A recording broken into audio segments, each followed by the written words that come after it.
कृपया अपनी पसंदीदा कहानियों के लिए कार्टूनी टाउन चैनल को सब्सक्राइब करें।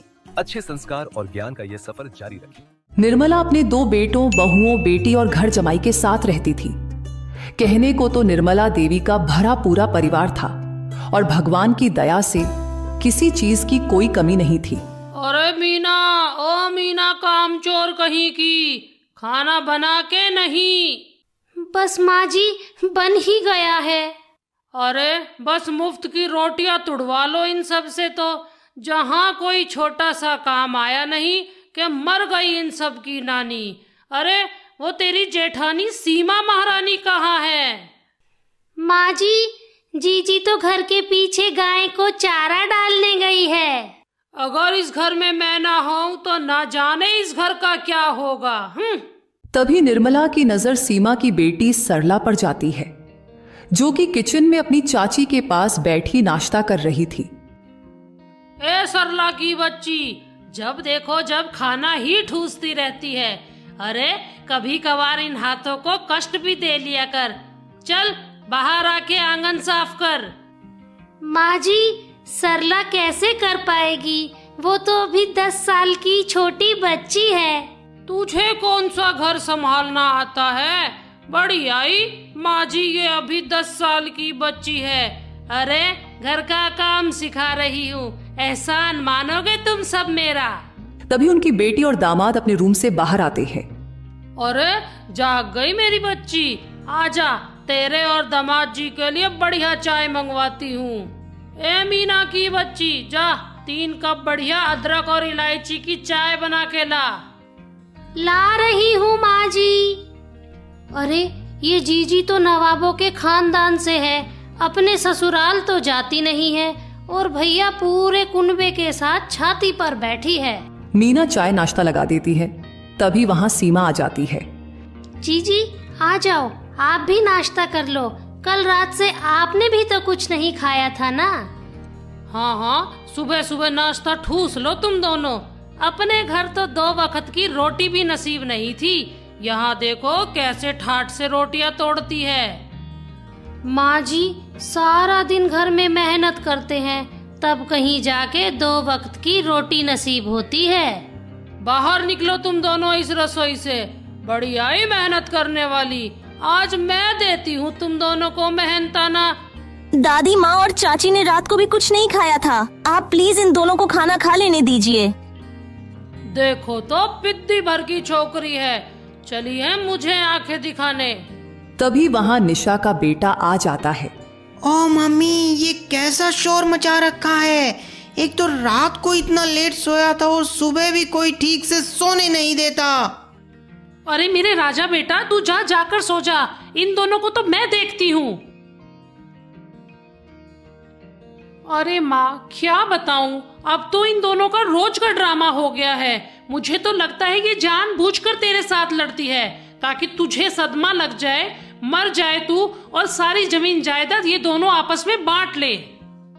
भूखे नंगे घर से आई है, बड़ी आई मेरी जायदाद पर नजर मारने वाली। 1 फूटी कौड़ी नहीं दूंगी दोनों को। अरे माँ जी, हम दोनों को कोई दौलत नहीं चाहिए, आपसे हाथ जोड़ के विनती है, आप हमें घर में मान सम्मान के साथ रहने दीजिए। बड़ी आई मान सम्मान वाली। अरे तुझे क्या पता इज्जत और रुतबा क्या होता है। निर्मला और निशा वहाँ से चले जाते हैं। अरे निशा, मेरे कपड़े रेडी कर दो, आज मेरी बैंक मैनेजर से मीटिंग है तो उनसे मिलने जाना है। अभी रेडी कर देती हूँ अमन। अरे निशा बेटा, ये बैंक मैनेजर से कैसी मीटिंग है? माँ, अमन अपनी फैक्ट्री शुरू करना चाहते हैं, उसके लिए 10 लाख रुपए और जमीन चाहिए। बस 10 लाख रुपए का लिए लोन मिल जाए, इसीलिए बैंक मैनेजर से मिलने जा रहे हैं। फिर बाद में जमीन भी तो किराए पर देखनी है ना। दामाद जी, हमारे पास इतनी जमीन पड़ी है, फिर किराए पे क्यों देखनी? वैसे भी काम चलने से पहले किराया दोगे, मुझे कुछ ठीक नहीं लग रहा है। हाँ अमन, वैसे माँ ठीक ही कह रही है, आप बस बैंक मैनेजर से मिलके लोन पास करा लीजिए। ठीक है निशा, एक बार लोन तो पास होने दो, जमीन का उसके बाद देखेंगे। हाँ हाँ दामाद जी, भगवान की दया से निशा के बाबूजी ने इतनी धन दौलत छोड़ी है कि हमें किसी चीज की जरूरत तो है नहीं। अरे छोड़ो, फिर रुपया भी बैंक से क्या लोन पे लेना। मुझे बता दो कितना चाहिए, अभी चेक दे दूंगी। अरे नहीं नहीं माँ जी, आपका पूरा परिवार है, ऐसे अच्छा नहीं लगता। सबको लगेगा मैं घर जमाई बनकर आपको लूट रहा हूँ। अरे इसमें लूटने की क्या बात है भला दामाद जी। निशा इस घर की इकलौती बेटी है और मेरी मर्जी, मैं अपनी संपत्ति किसी को भी दूं।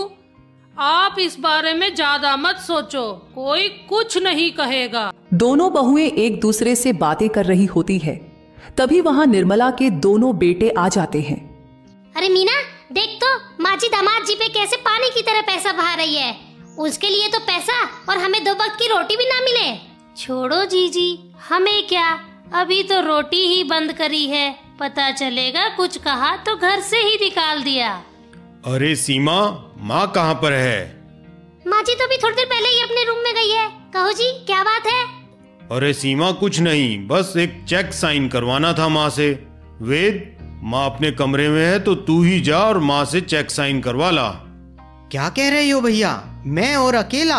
आप भी साथ चलो ना, दोनों मिलकर बोलेंगे तो माँ साइन कर भी देगी। तू भी ना वेद, चेक ही तो साइन करवाना है, और फिर ये चेक कोई हमारे पर्सनल यूज के लिए थोड़ी है, बिजनेस का काम है तो माँ साइन कर देगी। अरे आप दोनों से अच्छे तो निशा जीजी ही है। देखो तो बिजनेस के लिए माँ से कैसे 10 लाख रुपए निकलवा लिए हैं उन्होंने। भैया, माँ तो वो हमारी है, पर देखो तो हमसे ज्यादा तो उन्हें अपनी बेटी और दामाद पर भरोसा है। हाँ वेद, तू सही कह रहा है, पर अब हम दोनों इसमें कर भी क्या सकते हैं।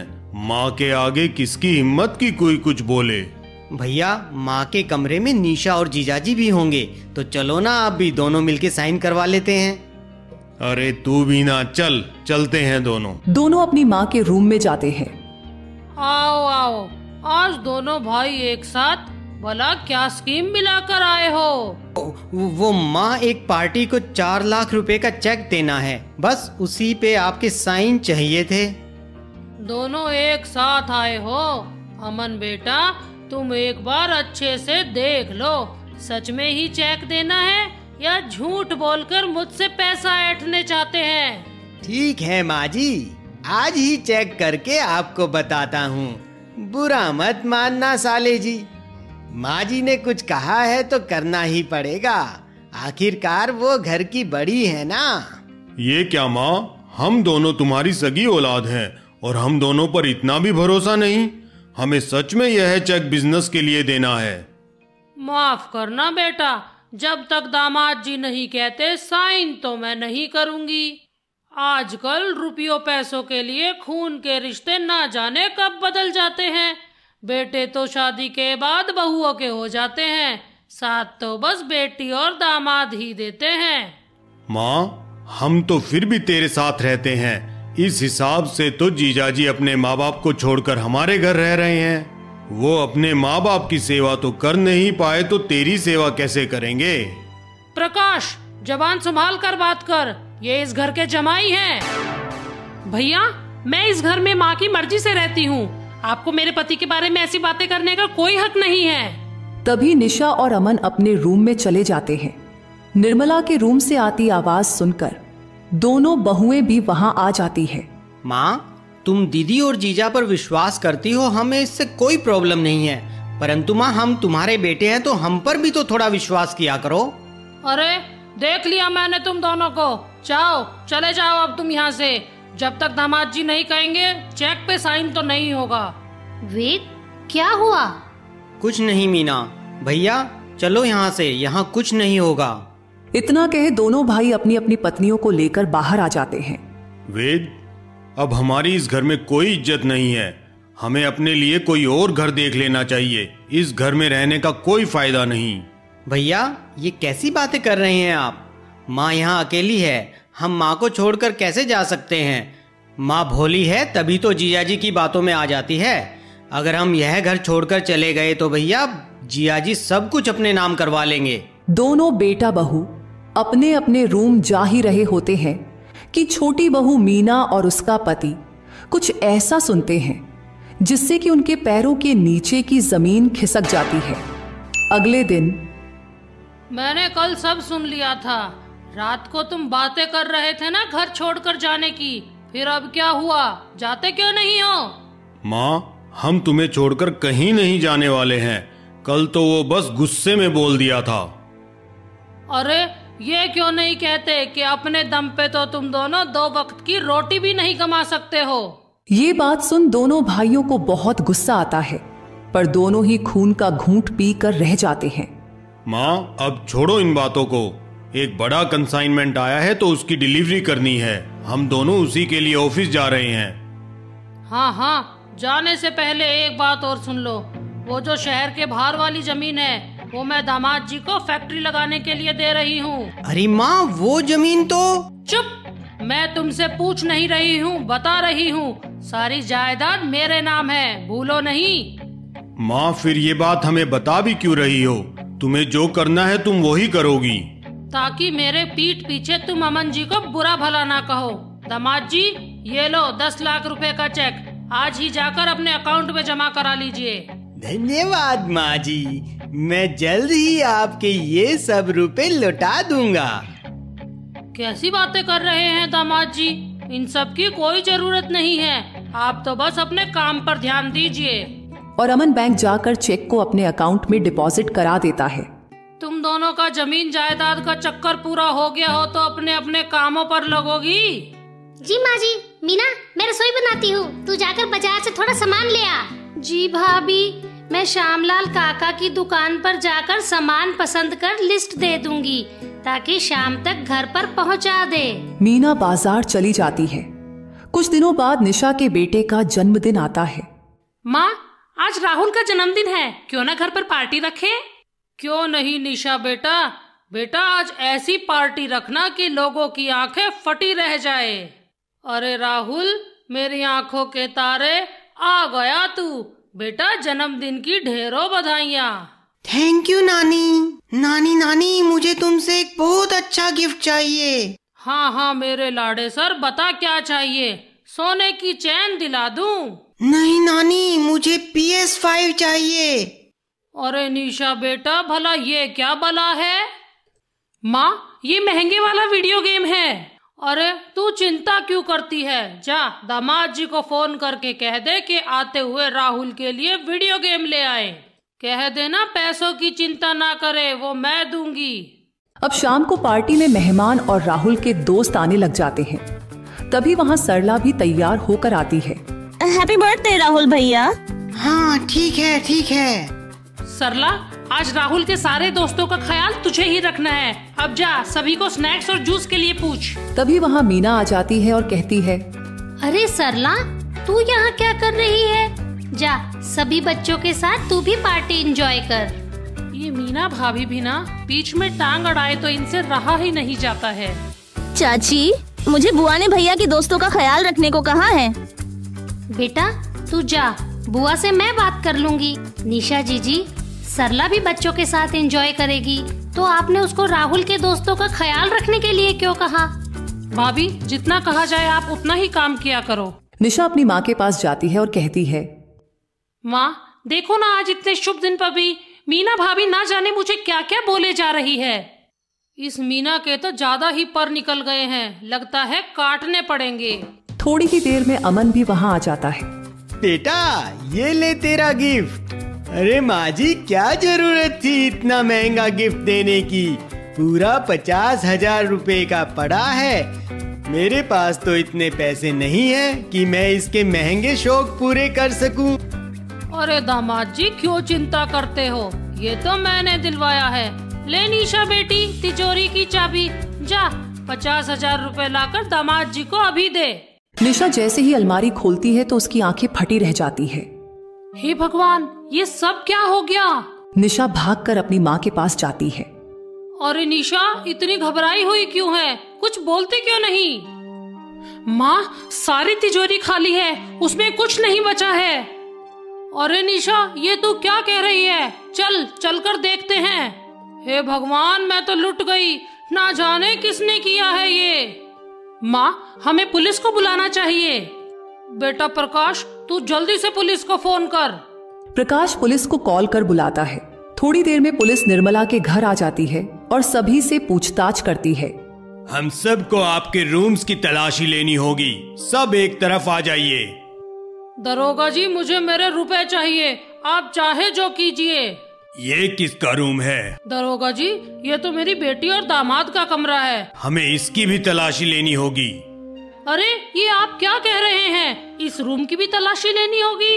माँ जी, ले लेने दीजिए इन्हें तलाशी, जब हमने कुछ नहीं किया तो हम क्यों डरें? पुलिस ऑफिसर को निशा और अमन के रूम की अलमारी से रुपए और गहने मिलते हैं। अरे निशा बेटा, ये सब क्या है? माँ जी, हम सब इनके बारे में कुछ नहीं जानते हैं, ये जरूर मुझे फंसाने की चाल है। अरे जीजा जी, आप तो इस घर के दामाद हैं, आपको इस तरह फंसा के किसी को क्या मिलेगा? भैया, अमन ऐसा नहीं कर सकते हैं। मिस्टर अमन, हमें आपको अरेस्ट करना होगा, चलिए हमारे साथ पुलिस स्टेशन। दरोगा जी, आप दामाद जी को ऐसे पुलिस स्टेशन ले जाएंगे तो घर की इज्जत मिट्टी में मिल जाएगी। माफ करना, मैं ये केस वापस लेती हूँ। माँ जी, इस मामले में अब अच्छे से छानबीन होगी, पुलिस इसको ऐसे नहीं जाने दे सकती। चलो अमन, तुम्हें पुलिस स्टेशन चलना ही होगा। पुलिस ऑफिसर अमन से सख्ती से पूछताछ करते हैं। थोड़ी देर बाद अमन फ्रस्ट्रेट होकर बताता है, ऑफिसर, मैंने कोई चोरी नहीं की है। हाँ, मैंने यह प्लान जरूर बनाया था कि माँ जी को बहला फुसलाकर सारी जायदाद और रुपए ले लूंगा। दामाद जी, ये सब आप क्या कह रहे हैं? निशा, क्या तू इस बारे में जानती थी? नहीं नहीं माँ, मुझे इस बारे में कुछ नहीं पता था।